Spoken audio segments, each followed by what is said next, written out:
e kinde manyime. Kawadhi nyime en ni le mag bunge maromo 1222 osewito ngimagi chakre dwe mar 2 nyaka mar 10 higani kaluore kod oro. Mae oyang kod jatend migawo mar weche limbe Penina Malonza odiochieng' ma kawuono. Jafwambo marwa Betty Juma kelonwa kuku mar wachno e lipot makama. Kuom kinde malach nyaka higani ne chakre, midhiero mabiro gi oro osekwako counties mayudore ugwe, nyandwat gi milambo mar piny Kenya, to le mag bungu bende oseyudo midhiero go. Nok mar chiemo kod pi osekelo tho mar le mag bunge makwan gi ohewa 1222, to ahinya mago mageno kuom lum gi oboke kaka chiembgi. The drought has caused mortality of wildlife, mostly herbivorous species. The mortalities have risen because of the depletion of food resources and as well as water shortage. Kaluore gi lipot mar dul mochung' ne le mag bunge, mane jatend migawo mar weche limbe e pacho ka Penina Malonza oyango odiochieng' ma kawuono, kido 14 mag le mag bunge osetho e kind dwe mar 2 nyaka dwe mar 10 higani.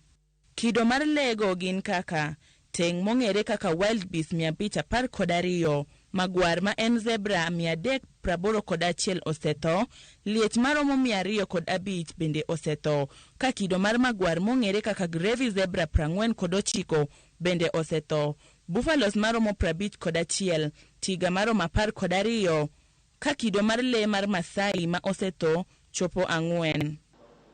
E twak negi jofwambo, Malonza lero ni kuonde rito le mag Amboseli, Tsavo gi Laikipia Samburu kod aluora margi ema thoth le gi thoe. Elephants in Amboseli and Laikipia Samburu region are worst affected by the drought, as the ecosystems have recorded more than 70 elephant deaths. Kar rito le mar Laikipia Samburu osewito liech maromo 74 kod gravy zebras maromo 49.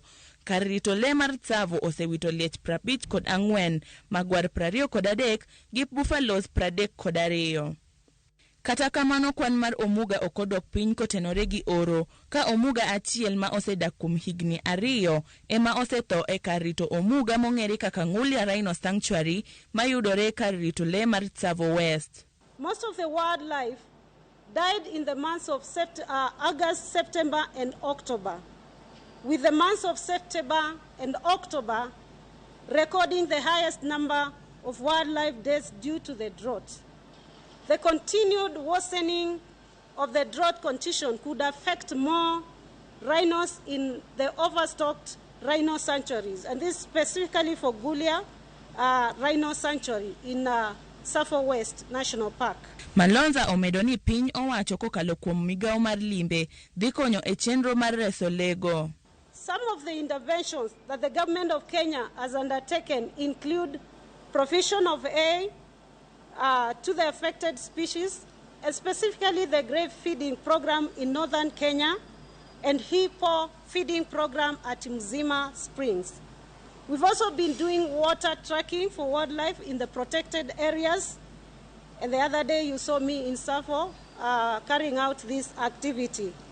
We've enhanced our surveillance of wildlife outside protected areas to reduce human-wildlife conflict that has been on increase. Chenro mar konyo e reso le bunge kaluore kod Malonza owinjo onywakne lwedo kod jokanyo mopogore opogore.